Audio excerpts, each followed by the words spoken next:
Managing solid waste on small island developing states such as Mauritius is one of the most confronting and strenuous challenges that can be faced. The island recorded that an average of 400,000 tons of municipal solid waste was brought to the landfill between 2008 and 2011. These figures only account for a certain percentage of the total waste that is being produced and discarded. The project began with the need to increase the health of ecosystems of small island developing states who rely on tourism as a main source of income, and these ecosystems are one of their main attractions. When solid waste is seen as a resource and not as a problem, small islands can potentially become zero-waste environments, especially on small touristic islands. All sorts of waste methods such as sorting, composting, upcycling, recycling can increase the health of the environment. This will be great for supporting small-scale agriculture and add another dimension to economic activity. To become a zero-waste environment would mean that there will be no waste entering the landfill or dump, and all materials either composted, incinerated for energy, recycled, and sorted to export to bigger markets.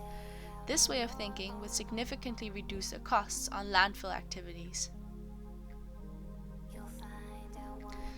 The main question being asked is what would be the most effective collaboration between stakeholders to implement a circular economy attitude on a small island developing state. Marking the stakeholders is an important step for this research. The stakeholders within this research were non-governmental organizations, the government, the communities of Mauritius, and the schools. The results from the research stakeholders presented a lot of interesting information.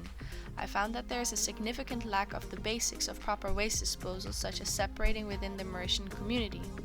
When visiting the schools, 54% said their homes did not separate and 29% answered that they didn't know if they did. If this 29% did not recycle either, it would mean that in total 83% of the sample population do not separate their waste, and all of it goes to the almost fully saturated landfill. Furthermore, the sample population of the school did have some understanding about recycling, but the schools do not seem to be active in any recycling events or activities. Another stakeholder is the general public. When asked whether or not their area they lived in was clean, 56% of the sample population stated that the area they lived in had pollution, and only 8% said that their area was very clean. This was quite shocking. The next two questions gave the most surprising results. When asked if recycling is important, 72% of the participants answered yes. This showed that they do have an understanding of recycling being important. However, when the question, "Do you separate your waste?" arose, 76% answered no. It was interesting to see that there is some understanding to a certain point, however they are not fully aware where to start.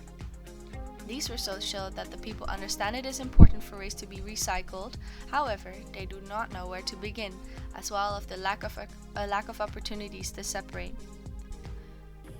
My research outcomes provide a small insight into the way of thinking and the communication between the stakeholders. Of course, this is only a fraction of what is going on, because there's a lot of politics involved.